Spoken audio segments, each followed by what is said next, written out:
Sebenarnya kalau Amerika kena tarif yang sangat-sangat tak logik iaitu 245%, siapa yang akan rugi? Dan antaranya adalah 3 grup ini. Grup nombor 1 adalah pengguna-pengguna di negara Amerika, di mana apabila tarif dikenakan atau tarif yang sangat tinggi dikenakan, andaikan dulu kalau nak import kasut dari negara China, sebagai contoh kasut itu $100, tetapi selepas cukai 245%, kasut itu akan jadi lebih daripada $300 untuk import dari negara China. Grup kedua yang mungkin terjejas adalah syarikat-syarikat SMEs, di mana apa yang mereka buat adalah mereka beli secara bulk atau secara pukal dari negara China dan mereka akan jual produk tersebut. Tetapi kalau tarif yang sangat tinggi dikenakan, kos operasi untuk syarikat-syarikat ini akan naik. Dan apabila kos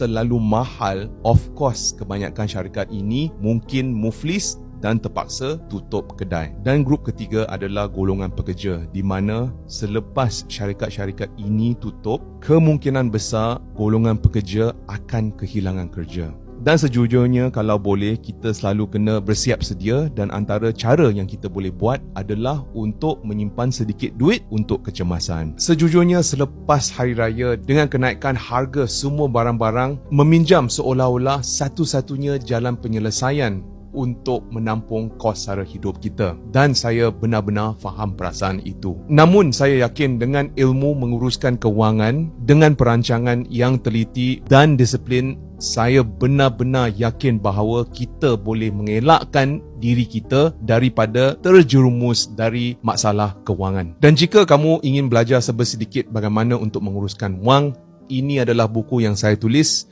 di mana ianya adalah sangat nipis dan ianya sangat mudah untuk baca, dan saya ada pelbagai gambar dan examples. So jika kamu ingin nak dapatkan buku ini, boleh klik yellow back di video ini.